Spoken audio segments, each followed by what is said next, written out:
Okay चलो now March 22 paper question number 5 part C. Hello. A student studies the reaction of CH3 CHCl COH with aqueous ammonia to determine the reaction mechanism. Student finds that CH3 CHCl COH and NH3 are added in 1:1 stoichiometric ratio. The conjugate acid and the base reactants are quickly formed. Okay. इसने आपको reaction खुद ही बना के भी दे दिया है, ठीक है. It says identify the conjugate acid base pairs in reaction number 1. Okay. Remember ये रिएक्शन हुआ कैसे है. इसने अपना प्रोटॉन डोनेट किया है NH3+ को. तो देखो ये तो एसिड हुआ और ये बेस हुआ. क्यों? क्योंकि इसने अपना H+ इसको डोनेट किया. बट अगर ये रिवर्स होगा तो ये अपना प्रोटॉन डोनेट करेगा, ठीक है. तो इसका मतलब ये क्या हुआ, कॉन्जुगेट एसिड.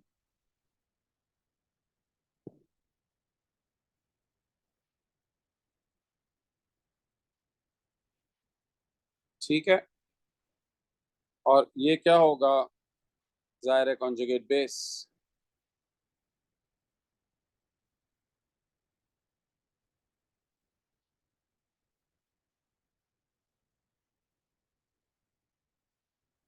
ठीक है. जो प्रोटॉन एक्सेप्ट करेगा जाहिर है वो बेस होगा, और जो प्रोटॉन लूज करेगा वो कॉन्जुगेट एसिड होगा. अब देखो इसको लिखते कैसे हैं. आपका पेयर 1, उसने कहा identify the conjugate acid base pairs in reaction number 1. देखो भाई इसका ना लिखने का एक तरीका है. देखो ये एसिड ये था ना तुम्हारा CH3 CHCl COH. तो इसका बेस पेयर क्या है, इसका बेस पेयर है CH3 CHCl CO-. ये ऐसे लिखते हैं. दूसरा था अमोनिया और उसका पेयर क्या है NH4+. ठीक है. यानी एक बेस के साथ कॉन्जुगेट एसिड लिखो और एसिड के साथ कॉन्जुगेट बेस लिखो. That's how you write them. मुझे देखा है मैंने अक्सर लोगों को इसका आंसर लिखना नहीं आता तो वो गड़बड़ करते हैं लिखने में. तो इसका तरीका ये है कि जब भी आपसे वो पेयर्स पूछे ना, कॉन्जुगेट एसिड बेस पेयर्स, तो आपने जो एसिड लिया उसी का उसके साथ कॉन्जुगेट बेस लिखें, और जो बेस लिया उसके साथ कॉन्जुगेट एसिड लिखें. ठीक है. चलो अब आगे बढ़ो. अच्छा अब उसने कहा इन एक्सेस ऑफ NH3. अच्छा आपको सवाल पूछना है प्लीज व्हाट्सएप पे मुझे मैसेज करें. मैंने यहाँ पर आप लोगों को भी अनम्यूट कर दिया. ठीक है. So a student investigate the rate of reaction number 2. The student mixes CH3 CHCl CO- with the large excess ammonia. Graph 5.3 आपका ये ग्राफ आपका 5.3 पे बना हुआ है. ये किसकी कंसंट्रेशन बनी हुई है, CH3 CHCO- की टाइम के साथ. देखो जब वो ये कह देता है ना विद लार्ज एक्सेस अमोनिया, तो इन अदर वर्ड्स वो आपको ये कह रहा होता है कि इसकी concentration of ammonia remains constant. क्योंकि इसकी कंसंट्रेशन इतनी बड़ी होती है कि उसमें जो चेंज आता है ना वो नेग्लिजिबल होता है, ना होने के बराबर होता है. तो हम ये कहेंगे कि इसकी जो अमोनिया की कंसंट्रेशन है ये रिमेन्स कांस्टेंट. ठीक है. चलो. अच्छा उसने कहा use a graph in 5.3 to show that the reaction is first order with respect to this. ठीक है बच्चों. आप हाफ लाइफ चेक कर लें. यहाँ पर आप जाके देखें. दिस इज इसका आधा कर लें और इसका आधा करके इसको चेक करें. देखें इसकी हाफ लाइफ, फिर उसका फर्दर आधा करें और उसको चेक कर लें. अच्छा अब ये इसकी क्या वैल्यू है इसको ज़रा देख लो. ये यूं है ना कि एक जो बॉक्स है ये है 0.021022232425, तो ये है 0.21 का होगा ना। इसका डिवाइड बाय 2 करो और वहां जाके इसकी हाफ लाइफ निकालो और फिर उसको फर्दर, तो अगर हम इसको डिवाइड बाय 2 करें, 0.021 को डिवाइड बाय 2 करें तो 0.10, ये तकरीबन आप समझे यहाँ से आप उसकी हाफ लाइफ निकालें।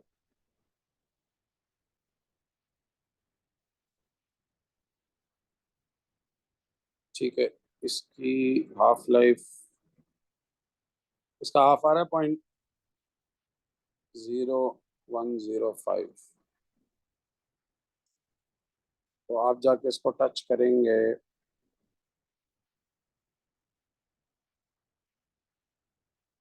ये 500 की हाफ लाइफ मुझे समझ में आ रही है, 500 तकरीबन। या ठीक है, फिर इसके बाद इसका फर्दर हाफ करके देख लो, तो 0.105 का फर्दर हाफ डिवाइड बाय 2 करो उसको, सो 0.52 0.0525 है ये यहाँ पर, ये है 0.00525। सो आप यहाँ पर जाकर देखेंगे ये 1000 पे आ जाएगा। ठीक है, तो इसकी एवरेज हाफ लाइफ कांस्टेंट है। आपने जाके इसकी हाफ लाइफ चेक कर ली। आप ये कह देंगे यहाँ पे, तो इसका आंसर आप क्या लिखेंगे, ग्राफ पे आप कह देंगे कि द हाफ लाइफ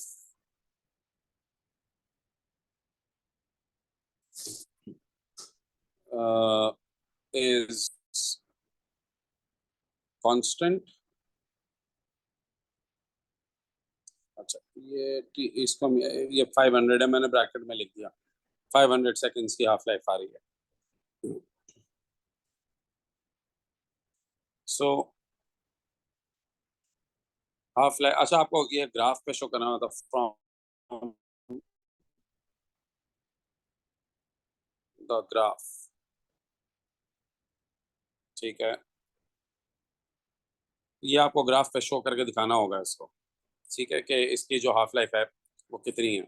जब तक आप ग्राफ पे शो नहीं करेंगे आपको इसके पूरे 2 मार्क्स ही मिलेंगे।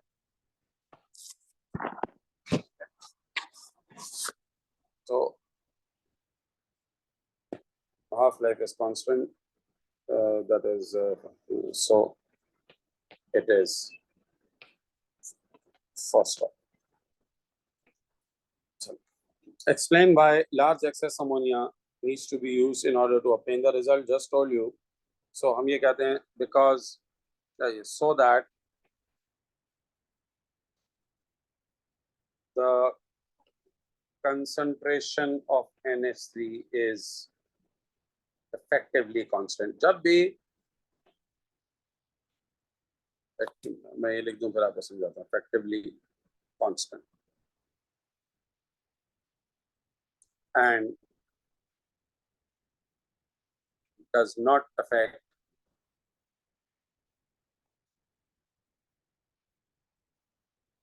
the rate of reaction. देखो मैं फिर एक बार रिपीट कर रहा हूँ, जब भी तुम्हें किसी रिएक्टेंट की कंसंट्रेशन को कांस्टेंट करना होता है ना, so the one way that we do it, कि हम उसकी कंसंट्रेशन को बहुत लार्ज अमाउंट में ले लेते हैं। देखो जब कंसंट्रेशन को बहुत लार्ज अमाउंट में ले लेते हैं ना, तो जो चेंज होता है वो नेग्लिजिबल होता है। देखिए इसका इसका सिंपल जो हमेशा मैं एक एनालॉजी देता हूँ, एक एग्जांपल देता हूँ, ये ऐसे है कि भाई समंदर के पानी में से एक बाल्टी निकाले हैं आप, तो अगर आपसे कोई पूछे सर समंदर का पानी का वॉल्यूम कितना चेंज हुआ, तुम कहोगे यार एक बाल्टी से क्या फर्क पड़ता है, मतलब हालांकि आपने निकाली तो है ना। इसी तरीके से जब आप अमोनिया की कंसंट्रेशन बहुत ज्यादा ले लेते हैं ना, तो ऐसा नहीं है, वो भी चेंज होती है रिएक्शन में, लेकिन उसका जो चेंज है वो इतना छोटा होता है compare to its original amount, क्या हम उस चेंज को इग्नोर कर देते हैं, हम कहते हैं यार ये तो नेग्लिजिबल चेंज है, इससे कोई फर्क नहीं पड़ता रेट पे। ठीक है, तो यही तरीका होता है किसी एक रिएक्टेंट की कंसंट्रेशन को कांस्टेंट रखने का। चलें आगे बढ़ते हैं। A student measures the effect of changing the concentration of ammonia. अच्छा, अब उसने अमोनिया की कंसंट्रेशन को चेंज करके देखा। ठीक है, पहले कांस्टेंट रखी थी लेकिन अब चेंज किया। चलो ये टेबल आपको दिया हुआ है। अब आप देखें इसके अंदर इसकी कंसंट्रेशन चेंज नहीं हुई लेकिन अमोनिया की चेंज हुई है। तो क्या रेट चेंज हुआ है? जी रेट चेंज हुआ है आपका। इसका मतलब है जीरो ऑर्डर तो नहीं हो सकता। ठीक है, तो हम चेक कर लेते हैं। मैंने आपको इसका तरीका बताया था। सिंपल तरीका ये है कि आप दोनों की कंसंट्रेशन को डिवाइड कर लें और रेट्स को डिवाइड कर लें। तो पहले आप क्या करें, पॉइंट बड़े नंबर को छोटे नंबर से डिवाइड कर दें। इसको आप डिवाइड करके देखें और मुझे बताएं क्या आंसर आ रहा है। तो अगर मैं 0.0045 को डिवाइड करता हूँ 0.003 से, तो ये मेरा आंसर आ रहा है 1.5। अच्छा, रेट्स को भी डिवाइड करके देख लें। 2.21 इंटू 10⁻⁻5 डिवाइडेड बाय 1.47 इंटू 10⁻⁻5। भाई ये ऊपर बड़ा कंसंट्रेशन ऊपर है तो रेट को भी ऊपर रखें उसके। फिर डिवाइड आपने इससे किया है तो फिर आप इसको भी इससे डिवाइड करें 1.47 से। अब इसको भी चेक कर लें डिवाइड करके कि क्या आ रहा है। तो अब इसको भी देखेंगे कि भी वन वही आ जाए। इसका मतलब ये हुआ कि जिस रेशो से कंसंट्रेशन बढ़ी है उसी रेशो से रेट बढ़ा। Since the ratio of increase in concentration of NH3 and rate of reaction is same,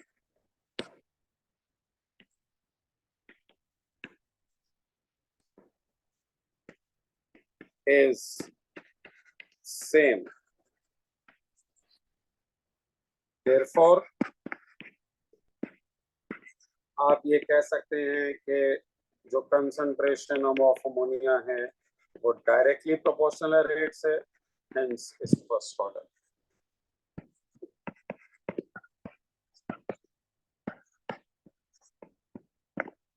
ठीक है,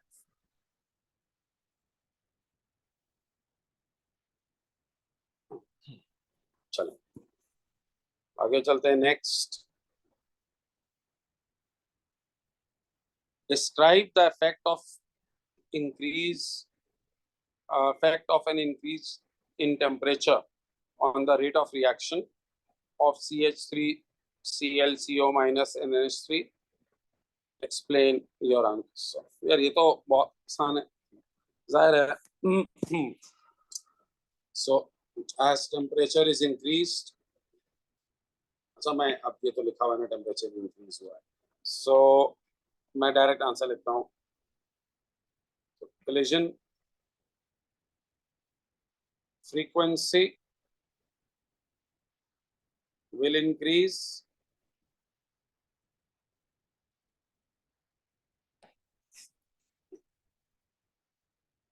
and more particles have energy greater than activation and more particles, उसने explain कहा हुआ है ना, और 2 मार्क का है तो आपको पूरा explain करना पड़ेगा। more particles have energy greater than activation energy.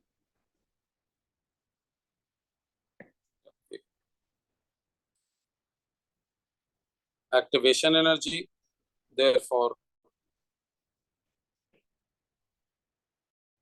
rate of reaction increases. ठीक है, अच्छा बच्चों आप ये पढ़े, मैं एक सेकंड में आ रहा हूँ, ये अगला पार्ट पढ़े आप लोग, just a second. Okay now next part is when excess CH3 CHC, चलो भाई, इज यूज फर्दर सब्स्टिट्यूशन। तो अब वो क्या कह रहा है, one product as a formula C6H5 NO4 minus, ठीक है। सजेस्ट द स्ट्रक्चर, अच्छा इसका आपको स्ट्रक्चर सजेस्ट करना है। अच्छा पहले तो देखो when excess further substitution occurs, अच्छा ये हो क्या रहा है यहाँ पे, एक दफा देख लेना। अच्छा ठीक है, अच्छा ओके, फर्दर सब्स्टिट्यूशन अकर्स, अच्छा उसने कहा हुआ है suggest the structure of this. देखो पहले आपको ये बात समझनी है कि अब ओरिजिनली कार्बन कितने थे हमारे पास। यहाँ पर अगर आप देखें तो इधर इसने आ,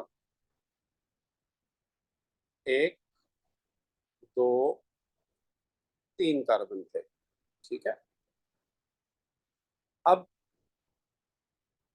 इधर अच्छा जरा इसका रिएक्शन भी देखो ना, इसका रिएक्शन किसके साथ हो रहा था, इसका रिएक्शन जो है वो अमोनियम के साथ हो रहा था। तो तुम्हारा जो यानी इधर जो है वो तीन कार्बन है, लेकिन जो प्रोडक्ट बना है उसके अंदर तुम देखो, यहाँ पर उसके अंदर छह कार्बन है, ठीक है, नजर आ रहा है, छह कार्बन है, हाइड्रोजन नौ है। अच्छा उसमें नाइट्रोजन भी है और उसमें ऑक्सीजन भी है। अब तुम्हें इसको फिगर आउट करना है कि यार आखिर ये, अच्छा देखो अब मैं इसको जरा बना के भी दिखाता हूँ ना आपको, ये यूं है ना, और Cl नहीं है, देख रहे हो, there is no Cl, Cl नहीं है प्रोडक्ट में। अच्छा उसने कहा हुआ भी है कि when excess CH3 CHCO is use further substitution reactions आकर। लेट्स रिकॉल, अब ये जो सब्स्टिट्यूशन रिएक्शंस हमने पढ़े थे, भाई हमने हाइड्रोजन एल्केन जो AS में पढ़ा था, हाइड्रोजन एल्केन में हमने पढ़ा था कि सब्स्टिट्यूशन हो सकती है, Cl हटेगा और वहां पर NH2 आके लग जाता है, ये हमने AS में पढ़ा था। लेकिन इसमें प्रॉब्लम कुछ और है, इसमें प्रॉब्लम है नंबर ऑफ कार्बन भी तो बढ़ गए हैं। तो कुछ चक्कर ऐसा हुआ है कि ये दो मॉलिक यानी इसके नंबर ऑफ कार्बन 3 से 6 हो गए हैं, इसका मतलब है ये आपस में दो मॉलिक्यूल जुड़े भी हैं, ठीक है, दो मॉलिक्यूल आपस में जुड़े हैं जिसकी वजह से उसके नंबर ऑफ कार्बन 3 से 6 हो गए हैं, और उसके बाद उसके अंदर NH भी आके लग गया और Cl हट गया है। अब देखो ये थोड़ा सा तुम्हें अपना दिमाग लगाना है कि ये किस तरीके से तुम्हारे पास हुआ होगा। देखें अब जरा इसको सोचते हैं, पहले तो इसी का बनाते हैं ना स्ट्रक्चर, जो कि ये आइन है। देखो इसका स्ट्रक्चर क्या है, ये जो आइन बना हुआ है इसका स्ट्रक्चर बना रहा हूँ, ये है CH3, ये यू है ना, ये आपका CH3 CH Cl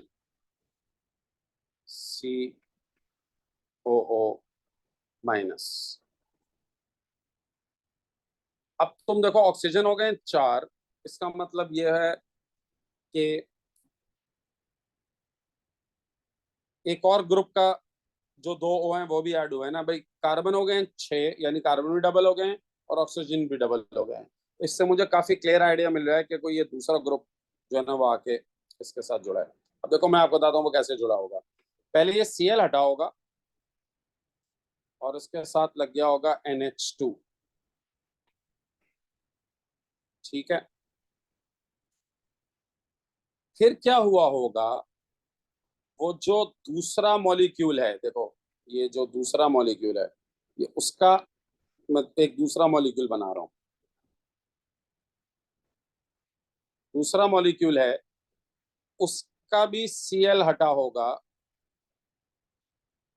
और ये H और Cl वहां से, यानी इसका मतलब ये N जो है ना, ये इसके साथ दूसरे मॉलिक्यूल के साथ आके जुड़ गया, उसका Cl हट गया, दूसरा सेम मॉलिक्यूल बना रहा हूं, उसका भी Cl हट गया,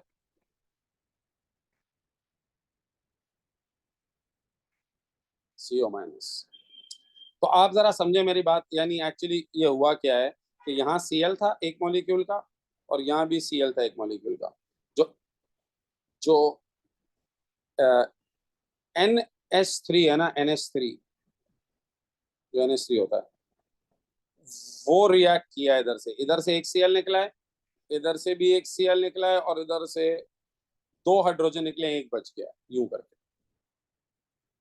आप कहेंगे सर आपको कैसे पता? देखो मुझे दो तरीके से पता चला है, मैं फिर रिपीट कर रहा हूँ। तो एक सेकेंड, ये हो गया N, इसके साथ भी हो गया और इसके साथ रह गया एक H। अब पहले मुझे जरा काउंट करने देना कि हमारे कार्बन हो गए, कार्बन 6 हो गए, 1 2 3 4 5 6 तो नजर ही आ रहे हैं, ठीक है। अब हाइड्रोजन काउंट कर लें, 1 2 3, ये 4 5 6 7 8 9, बिल्कुल सही है हाइड्रोजन। नाइट्रोजन एक ही है, ऑक्सीजन 4 है, और ओवरऑल चार्ज भी 2 माइनस है, तो ओवरऑल चार्ज 2 माइनस, ठीक है, ये हो गया। गाइस अब आप कहेंगे सर ये आपको कैसे पता चला? देखो थोड़ा सा इसमें दिमाग लगाना पड़ता है आपको। मुझे देखो 3 4 तरीकों से पता चला। पहले तो मुझे नंबर ऑफ कार्बन से अंदाजा हो गया कि ज़ाहिर है प्रोडक्ट में 6 कार्बन है और रिएक्टेंट के अंदर सिर्फ आपके पास जो है वो 3 कार्बन है, तो मुझे इससे अंदाजा हुआ कि दो जुड़ेंगे तभी 6 कार्बन होंगे, एक। दूसरा मुझे ये अंदाजा हुआ कि Cl नहीं है, तो इससे मुझे पता चला, और N है तो और हमारे पास आ रहा है रिएक्शन में अमोनिया भी है, पीछे आप देख रहे हैं रिएक्टेंट के अंदर हमारे पास अमोनिया है यहाँ पर। तो मुझे इससे पता चला कि हमने AS में पढ़ा था कि Cl हटता है और उसकी जगह अमोनिया आ जाता है, ठीक है, ये हो गया। तीसरा मुझे पता चला ऑक्सीजन भी 2 हैं, 4 हैं सॉरी, तो वो भी मुझे नजर आ रहा है कि 2 रिएक्टेंट मिलकर 4 ऑक्सीजन बना देंगे। फिर मुझे ये भी पता चला चार्ज 2 माइनस है, तो चार 2 माइनस होने के लिए जा रहे हैं तो एक CO माइनस और दूसरा मॉलिक्यूल का CO माइनस, तो चार्ज भी 2 माइनस हो गया, ठीक है। तो इसमें बहुत सारे तरीके हैं जिससे मुझे ये पता चला कि प्रोडक्ट ये होगा।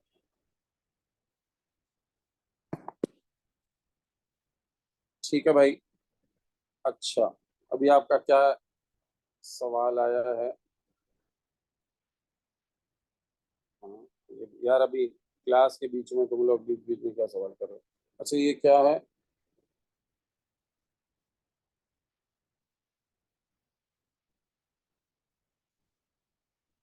Question number 6। अच्छा भाई चलो फटाफट इसको देखो, इसको क्वेश्चन नंबर 6 को, ठीक है, हरी आप।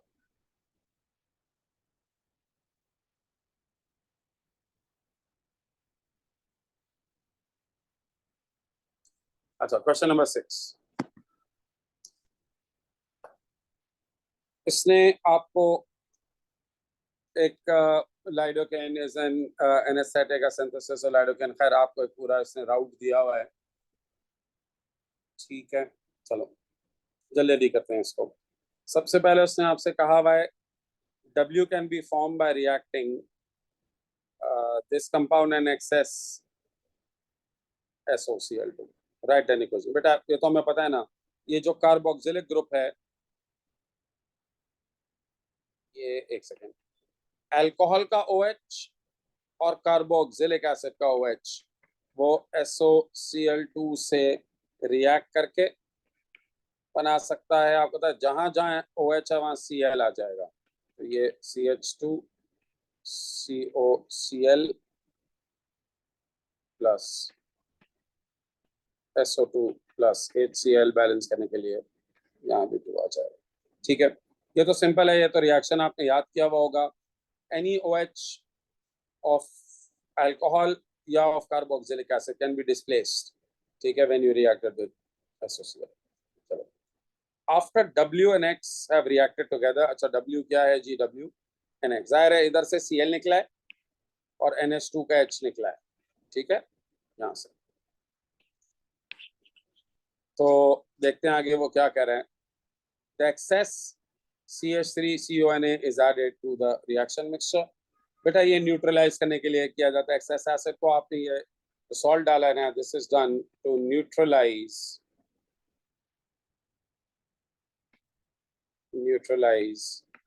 एक्सेस H+, ठीक है, क्योंकि देखो ना यहाँ पर जब ये रिएक्ट करेगा तो HCl बनेगा ना, ये इसके साथ Cl और यहाँ से H निकलेगा तो HCl बनेगा। ओके, तो ये सिर्फ और सिर्फ इसका मकसद था इसको न्यूट्रलाइज कराना, ठीक है, यानी वो जो एसिडिक बाय प्रोडक्ट्स होते हैं HCl वगैरह उनसे रिएक्ट करना। चलो पार्ट सी, उससे कहा reaction of W with X, reaction number 1 follows addition elimination. जी बिल्कुल, हमने क्लास में पढ़ा भी था ये एडिशन एलिमिनेशन। उसने कहा कंप्लीट द मैकेनिज्म विद खैरॉल लोन पे ज़ायरोजन। मैं आपको याद दिला देता हूँ बेटा, इसके अंदर हमने क्या पढ़ा था। इस पे होता है पार्शियल पॉजिटिव और इस पे होता है पार्शियल नेगेटिव। जैसे ही ये अपना लोन पेयर लेके इस पार्शियल पॉजिटिव कार्बन को अटैक करता है, इसके इलेक्ट्रॉन शिफ्ट होके ऑक्सीजन की तरफ चले आते हैं। क्या बना लेता है ये यहाँ से इसका ये O- हो जाएगा। लोन आप यहाँ पे लोन पेयर दिखा देंगे O-, ठीक है। Cl इसके साथ रहता है, ये आके इसके साथ अटैच हो जाता है, तो ये इसको मैं उल्टा बना देता हूँ, जरा आसान है, ठीक है। Ar, लेकिन आई होप यू रिमेम्बर इस पे पॉजिटिव चार्ज आ जाता है और ये तो खैर अपनी जगह रहता है, इसको कुछ नहीं होता। नेक्स्ट स्टेप में क्या होगा, ये लोन पेयर ऑफ इलेक्ट्रॉन्स वापस अपनी जगह पर आ जाएंगे, ठीक है। ये Cl यहाँ से निकल जाएगा और ये वापस C डबल बॉन्ड हो, इसके साथ इसका बॉन्ड बन जाएगा, स्टेबल हो जाएगा, NH2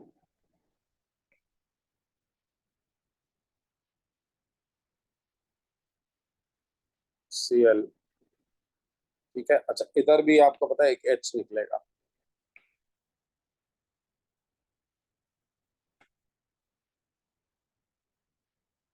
ये इधर ये पॉजिटिव है ना, तो इधर का जो, अच्छा नहीं वो इधर शो कर देता हूँ, इधर ऐसे है ना, ये इसका एरो इधर, ठीक है। सो दिस, ये इसका पॉजिटिव चार्ज स्टेबल हो जाएगा, ये आपके पास बन जाएगा NH Ar, उधर H+ Cl-, ठीक है। चलो part D, C2H5 2NH2 reacts with Y। अच्छा भाई ये क्या है, ये reacts with Y, C2H5 2NH, ठीक है। अच्छा, अब क्वेश्चन क्या है, explain why C2H5 2NH can act as a nucleophile। बेटा न्यूक्लियोफाइल के लिए जो लोन पेयर होता है ना नाइट्रोजन के ऊपर, the lone pair electrons of nitrogen, ठीक है, अटैक्स द पॉजिटिव सेंटर, ठीक है। या स्लैश आप यूं भी सकते हैं, इट कैन डोनेट इट्स, या नाइट्रोजन इट, या आप यूं सकते हैं nitrogen can donate it's lone pair electrons, ठीक है। आप दोनों आंसर लिख सकते हैं। चलो next, the purity of lidocaine can be checked using thin layer chromatography. Ethyl ethanoate is used as a solvent. The RF values of lidocaine are given. Identify the substance used as mobile and stationary phase in thin layer chromatography. देखो बेटा, यहाँ पर जो ethyl ethanoate है ना solvent, ये हमेशा आपका मोबाइल फेज होगा. तो the solvent is ethyl ethanoate given in the question, that's your mobile phase. और स्टेशनरी फेज इसके अंदर या तो Al2O3 होती है या SiO2 होता है. तो Al2O3 मैं जरा कॉमनली Al2O3 ज्यादा यूज करता हूँ, वैसे SiO2 भी आप लिख सकते हैं. RF कैसे कैलकुलेट करते हैं? आसान है. Distance travelled bye solute upon distance travelled bye solvent. Distance travelled bye solute divided by distance travelled bye solvent.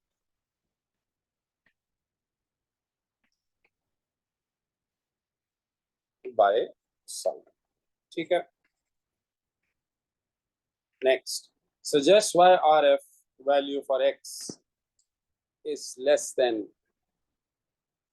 that for lidocaine. देखो बेटा, किसी भी चीज की RF वैल्यू तब होती है जब वो ज्यादा स्ट्रांगली एब्सॉर्ब्ड होता है बाय द स्टेशनरी फेज. देखो मैं पढ़ा था कि जो TL, ये जो आपके पास थिन लेयर क्रोमैटोग्राफी होती है, इसमें जो सेपरेशन है it is governed by adsorption. Adsorption का मतलब है how strongly it binds to the stationary phase. So हम ये कहते हैं X जिसकी वैल्यू छोटी है, X is more strongly attracted to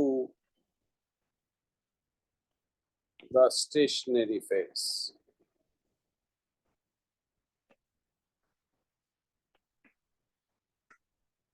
ठीक है. चलो अच्छा भाई, अब उसने आप लोगों को ये एक आई थिंक ये इसके लास्ट पार्ट है, बस लेट्स क्विकली फिनिश दिस बच्चों.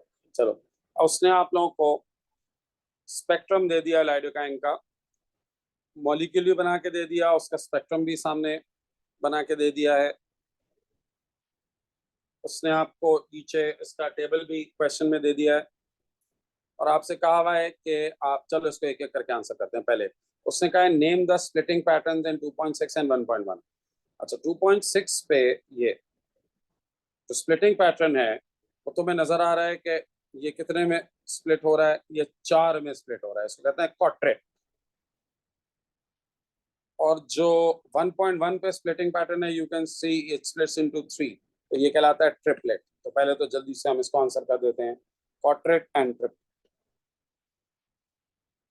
क्वाड्रेट और इसको हम कहते हैं ट्रिपलेट. ठीक है. अब इसको जरा ठीक से समझो. The relative peak area of peaks 3 and 2.3 is 1:3 respectively. जो पीक का एरिया होता है वो प्रोपोर्शनल होता है to the number of hydrogen environments. जितने ज्यादा हाइड्रोजन होंगे एक एनवायरनमेंट में, उसका पीक का एरिया बड़ा हो. ठीक है, याद है ना? ऐसे एक क्वेश्चन मैंने आप लोगों को क्लास में भी कराया था, मुझे याद है अच्छी तरीके से. बट एनीवेज चलिए अब देखें. इस क्वेश्चन में उसने आपको कहा हुआ है कि 3 और 2.3 का जो पीक का साइज है वो 1:3 का रेशो में. इसका मतलब है कि 3 पे जो पीक है उसमें 3 टाइम्स लेस हाइड्रोजन है कंपेयर टू जो 2.3 पे पीक है. अब उसने कहा आइडेंटिफाई द फॉलोइंग प्रोटॉन. चलो जल्दी से आइडेंटिफाई करते हैं. देखो सबसे पहले एक पीक तो बहुत आसान है आइडेंटिफाई करना. देखो ये वाली जो पीक है ना, ये मेरे लिए बहुत आसान है आइडेंटिफाई करना. अच्छा, ये एक तो इसके अंदर मल्टीप्लेट बन रही है. मल्टीप्लेट, ये जो मल्टीप्लेट होती है ना, ये बेंजीन रिंग की पहचान है. बेंजीन रिंग मल्टीप्लेट्स बनाती है. ठीक है, तो मुझे देख के अंदाजा हो रहा है कि ये जो पीक है ना, ये वो हाइड्रोजन है भाई, ये वाला है ना, देखो ये जो जिस तरह ये वाला हाइड्रोजन है, ये वाला हाइड्रोजन है, ये वाला जो हाइड्रोजन है ना, ये वाले जो हाइड्रोजन होते हैं ना, जो इसके साथ अटैच होते हैं। अच्छा, मैं आपको जरा इसका इसका जरा पूरा वो बना भी दूं ना, ताकि आप लोगों को जरा समझाने में आसानी हो। भाई यहाँ पर एक CH2 है, ठीक है। अच्छा, ये C2H5 का मतलब आप समझते हैं ना कि ये C2H5 क्या है, यानी ये दो दफा C2H5 है, ठीक है।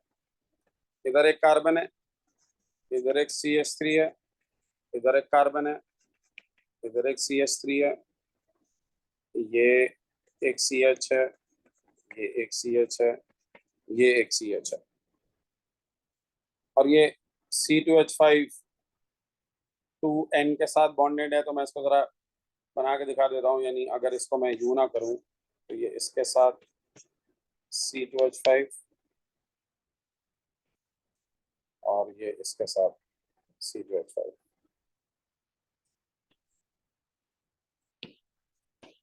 ठीक है। अब बच्चों, पहले तो इसके अंदर कितने प्रोटॉन एनवायरनमेंट्स हैं, जरा आप ये फिगर आउट कर लें।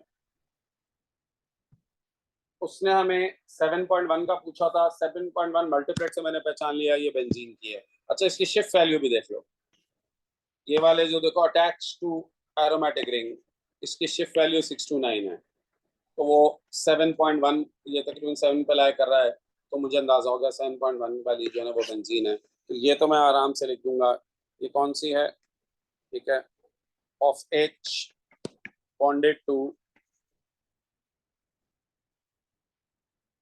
एरोमेटिक रिंग लिखो, बेंजीन रिंग लिखो, ठीक है इसका। अब मुझे 3 वाला पहचानना है और 2.3 वाला पहचानना है, ठीक है। फिर आप इसको देखो, देखो भाई 3 वाला स्प्लिट नहीं कर रहा, ठीक है, और 2.3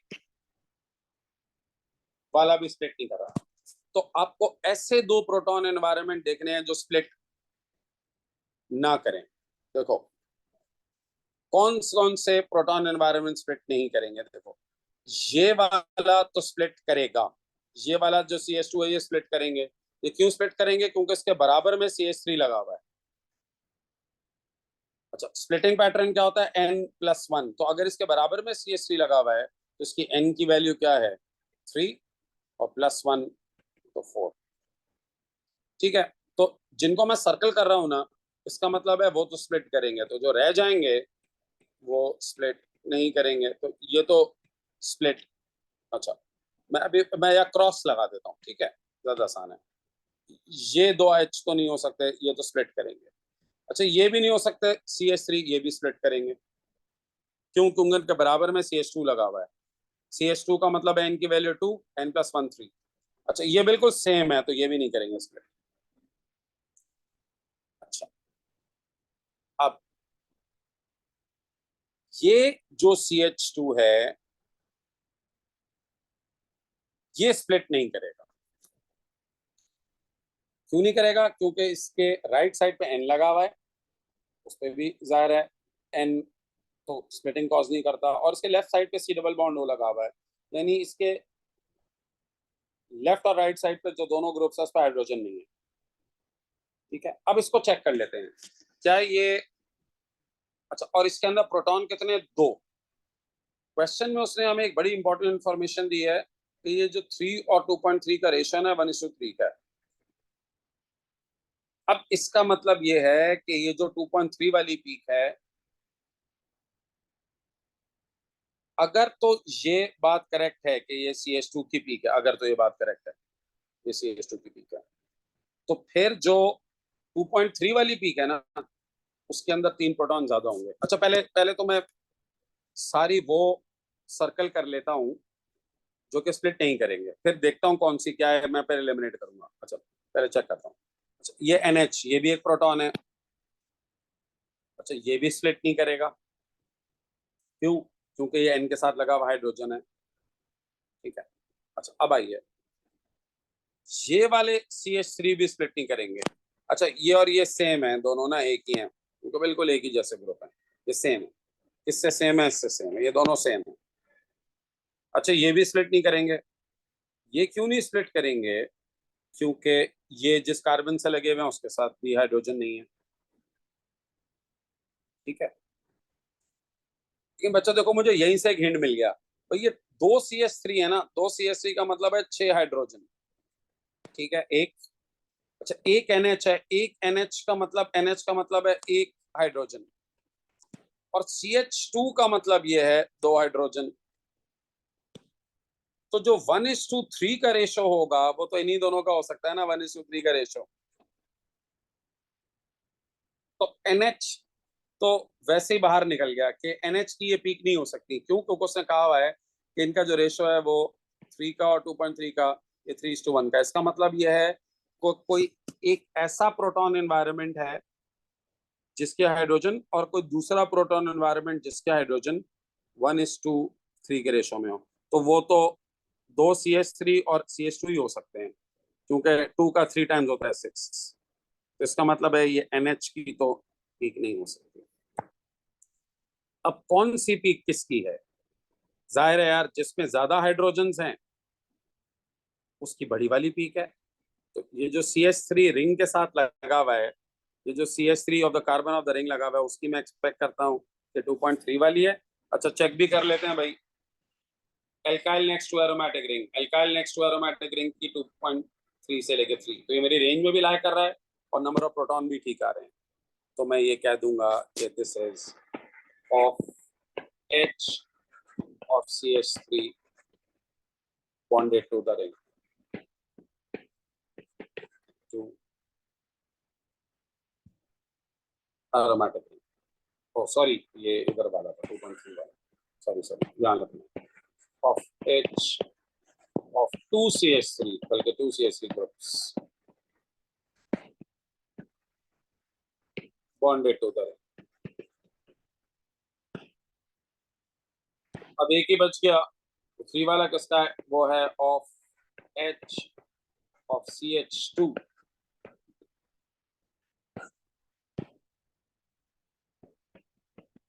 next to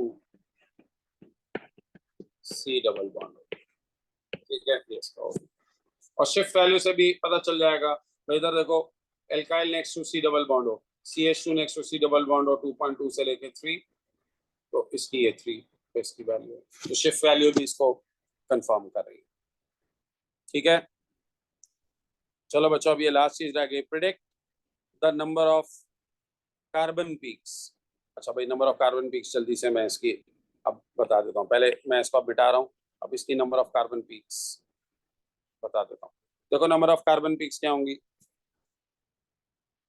यहाँ पर पहले तो मैंने अभी आपको बताया ये एक C2H5 है और ये भी C2H5 है। अगर मैं इनको अलग अलग बनाऊं, इसको काट दूं और इसको अगर मैं अलग अलग बना दूं, ठीक है, फिर ये एक CH2 है, फिर ये एक C है, फिर ये एक C है, ये एक C है, ये एक CH3 है, ये CH2 है, ये CH2 है, ये CH, सॉरी CH2 नहीं है, CH है, CH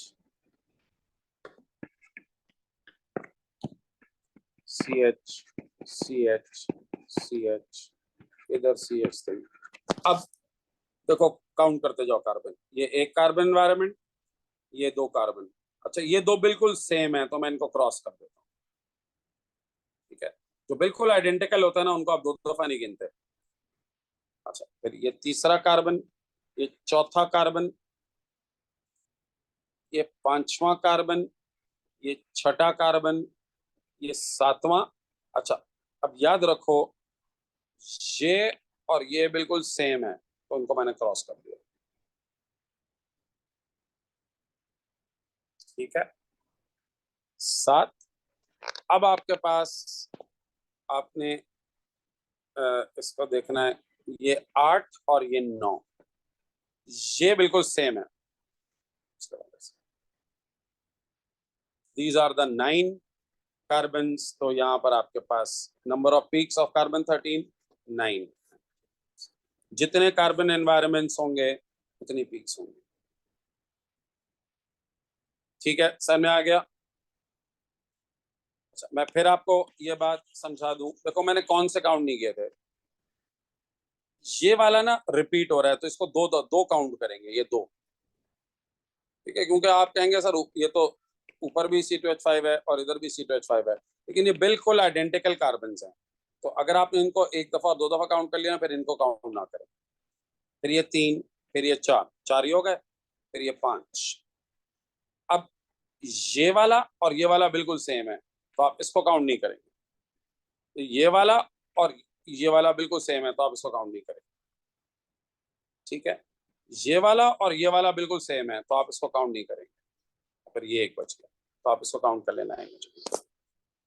ठीक है बच्चों, चलो ये पेपर कंप्लीट हो गया हमारा। ओके।